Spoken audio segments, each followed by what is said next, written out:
Yesterday made 1 year since our youth group departed for our annual Carolina Cross Connection mission trip. For most of our church's teenagers, this is the highlight of our youth ministry activities and their year. So I've been reflecting on all that's happened since then. How has our youth group changed in the past year? How have I changed since then? And not just changed, but improved. In what ways have I grown and become a better human being, a better disciple of Jesus? Earlier this week, I was in downtown Smithfield, filling time while my car was being serviced. I was sitting on a sidewalk bench, and from that vantage point, I could see the steeple of the church I attended as a teenager, rising high above the town. And I thought about how my hometown has changed and evolved over the past 2 decades. I thought about those formative years of my life and that church's presence in them. And the memories I carry, the ways I've grown, the foolish things I've done, the lessons I've learned, the challenges overcome, and the joys of life. I also noticed from that sidewalk bench just how busy a relatively small town could be on a Monday morning. Cars rushed through the intersection and people walked quickly by. 2 airliner planes flew high overhead, and I pictured the passengers in those planes sitting quietly in their seats, some reading or listening through headphones, some catching up on sleep, but all of them silently roaring by overhead, possibly unaware of the existence of this small town far below, and certainly oblivious to the random guy lost in thought staring up at them. Human beings are always in a hurry. We rush from point A to point B, convinced that we have a million important things to do. We do a lot. It can be argued that our culture does more than any other generation before us. We work more hours, we sleep less, we drive farther and faster, we demand quicker and more convenient services. We need iPhones and fast food and skip ad buttons like a drug. We do ourselves to death. We are the most mentally ill, medicated country in the world. Something is not right. We do a lot, yes. But what about being? What about sitting still and asking important questions of ourselves and our lives? Who am I? What story do I tell to myself about myself? What story do I tell about myself to others? How am I not only changing, but progressing as a human being, a Christian, a spouse, or a parent? In what ways have I made my life and the lives of those around me better and richer and fuller? I believe these are important questions we can't afford not to ask. And I believe one of the greatest gifts we can give ourselves and the world is self-awareness. This brings us back to the idea of progress. What does it mean to progress, to grow as an individual? In the book of Philippians, the Apostle Paul is in house arrest, and he's writing a letter to a church that he loves dearly and helped start in Philippi. And this church is healthy and it's faithful in its ministries. And throughout the letter, Paul encourages them to continue to make progress, to grow in their faith. He says to them, "And this is my prayer, that your love may overflow more and more with knowledge and full insight." He says, "Live your life in a manner worthy of the gospel of Christ, striving side by side with one mind for the faith." He tells them to work out your own salvation with fear and trembling because God is at work in you. And he tells the church that he himself focuses on one thing, forgetting what lies behind and straining forward to what lies ahead, pressing on toward the goal for the prize of the heavenly call of God. And then lastly, he reminds them and encourages them to keep on doing the things that they have learned. Paul is telling this community of Christians whom he holds dear, keep up the good work, keep asking the right questions and wrestling with faith and staying focused on good things. Continue to seek truth and peace and love. One of my mentors used to always tell me, Tyler, seek to be more like Jesus today than you were yesterday, and more like Jesus tomorrow than you are today. So, how do we do this if we think of plants as needing fertile soil and sunlight and water to grow vibrant and healthy? As human beings, what is it that we need? What basic elements are required for us to grow and to live full and abundant lives?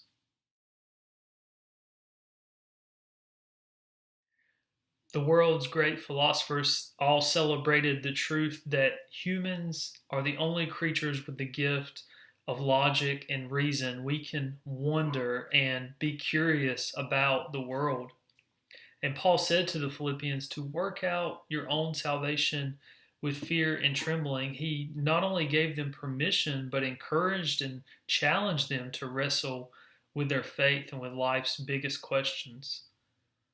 And when we continually reflect on who we are and what our purpose is, what we're called to do, how we're wired, what makes us tick, what gives us life and drains us of life, what our inherent physical and spiritual and emotional needs are, these are all things that we really need to know about ourselves. And each time we ask questions like these, we dig a little closer and deeper to the truth. We ask things like, why does this one particular thing make me especially sad or anxious or angry? What is it about gardening or running or painting or whatever it is you do that energizes you and gives you life? When your emotional tank is low, do you need time with friends and with other people, or do you need time alone to be rested and renewed? By asking questions like these and practicing self awareness, we can engage with life in a deeper way and offer our best selves to the world.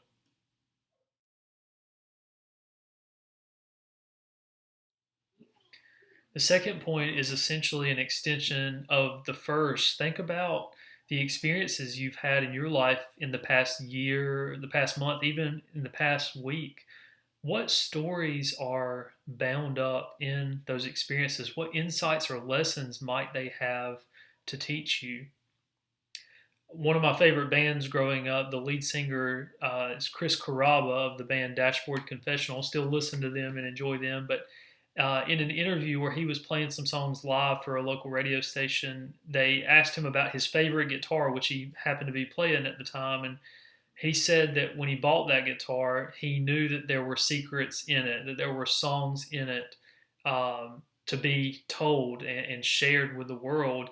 And his job as a musician was to work with that guitar and sit with that guitar and play it until that guitar revealed those songs. And I like to think of that as a really helpful metaphor for life's experiences. Some experiences we create for ourselves, of course. You may go on an amazing trip or have a really good conversation with a friend or take a walk even and find something interesting. And then some experiences happen to us. You may get a raise at work or lose your job. You may have a loved one get sick, or society may seem to be falling apart at the seams. But good or bad, if we can sit with those experiences and ask questions of them, they can really lead to enlightening truths and really helpful insights that could change our lives for the better. So instead of merely encountering and enduring the things that happen to us and moving from one experience to the next, if we can kind of curiously poke and prod them, uh, turning over the rocks of life's occurrences, they can really help us to grow and shape who we are and how we see the world.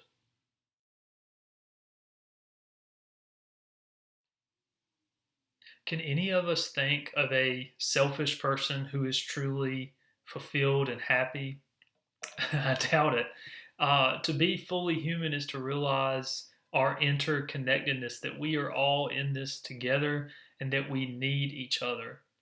We are communal beings and we need positive relationships with one another. And so when we live with compassion and grace, we see other people as made in the image of God. We can affirm their humanity and their inherent value as a child of God.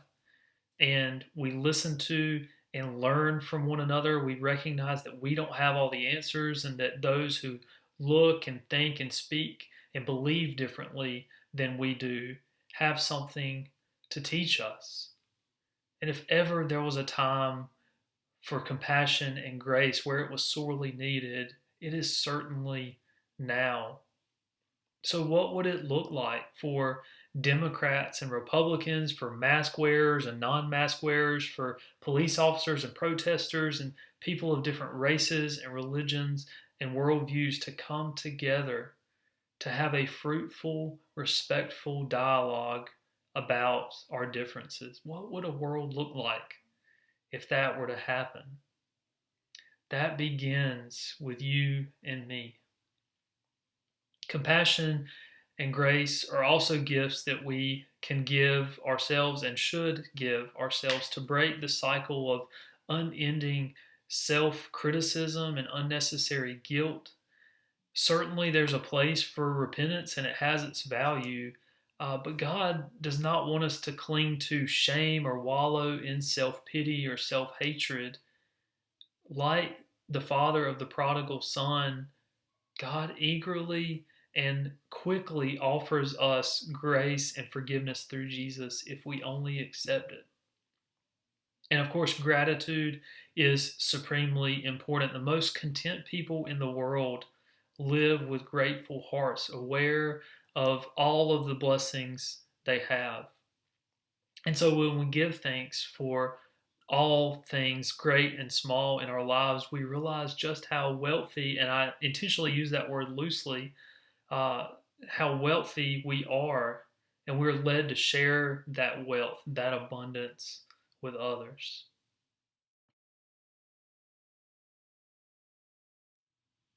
Being a human being is tough work. Life is not always a smooth ride, and oftentimes, it's easy to get discouraged or frustrated. And what's more, being a disciple of Jesus is difficult. He said that it would be. And like any other discipline, growing in faith takes patient and oftentimes arduous work. In a society based on short term results for little investment, this is even more challenging. It seems completely against the grain of what we're conditioned to think and do. Progressing as a Christian is more like training for a marathon. We can't just go and hammer out 26 miles on the first day. A great deal of time and sweat and struggle and 2 mile runs and 7 mile runs and 15 mile runs must come first. As Christians, we strive to become people of prayer, continually in conversation with God, even on the days that we're feeling tired or lazy or just so busy that we can hardly catch our breath. As Christians, we must know the Bible well, which requires reading it often and at length. As Christians, we are called to live simply, to give generously, to love and pray for our enemies, to forgive constantly, to take care of the earth, to maintain hope when all seems chaos.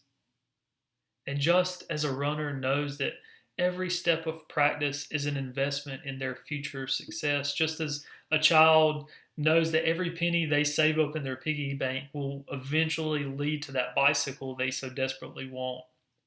Just as a sculptor meticulously chips away at a slab of stone, knowing that somewhere in there is hidden a marvelous work of art, we can take heart knowing that every effort that we make to grow in faith is seen by God and is honored by God. As Paul said to the Philippians, continue to press on toward the goal, even when the results don't come as quickly as you had hoped, even when people don't appreciate your work or your efforts, even when it seems like you're not making any difference. In another letter to a different church, Paul says in Colossians 3 that whatever you do, do it with all of your heart, as if you're working for God and not for man, since you know that you will receive an inheritance from the Lord as a reward. These are just four of many, many things that we can do to progress and to grow as human beings and to be better people and better disciples of Jesus.